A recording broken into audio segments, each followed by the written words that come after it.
श्रीपादराजं शरणं प्रपद्ये। सद्गुरुनाथ परमपिता परमात्मा श्री गोपाल बाबा महाराज की जय। श्रीपाद श्रीवल्लभ स्वामी लेखमाला लेखक क्रमांक 83। श्रीपादांवर भक्ती असली की सारे काही सिद्ध होते।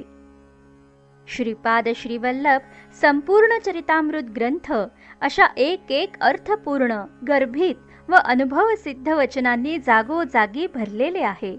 वाचनाच्या ओघात हातून न कळत निसटू शकतात ही वचने। इथे पळणीस्वामी अजून एक वाक्य बोलून जातात, तू ध्यानाला बसल्यानंतर तेच तुला दर्शन देतील।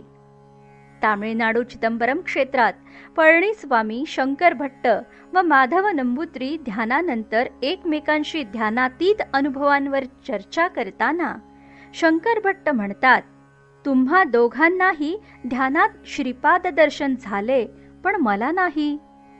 त्यावर पळणीस्वामी विवेचन करून भक्ताची जशी पातळी असेल तसं सद्गुरू शिष्याला वागवतो। सद्गुरू मांजर, कासव, माकड आणि देव माशाप्रमाणे वेगवेगळ्या भूमिकेत शिष्याला हाताळतात हे पळणीस्वामी शंकर भट्टांस समजावून सांगतात व शेवटी सांगतात, तू ध्यानाला बस, मग श्रीपादच तुला दर्शन देतील। हे वाक्य देखील फक्त शंकर भट्टांसाठी नसून ते सर्व काळीन भक्तांसाठी आहे। इतर विषयांचे ध्यान सोडून केवळ श्रीपादांच्या ध्यान उद्देशाने बसल्यावर श्रीपाद दर्शन देतील हे आश्वासन नाही, तर आशीर्वचन आहे। एका दर 300 वर्षांनी शरीर बदलणाऱ्या महायोग्याचे।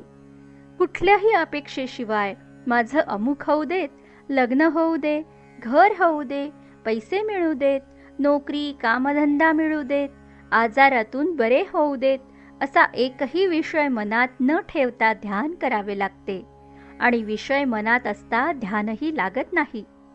आर.एन. पराडकर गातात ना, सर्वस्व भाव मी चरणी तव वाहिला, मन रंगून गेले गुरुराया हे आता, मज भेटून जाहो दत्त सख्या अवधूता।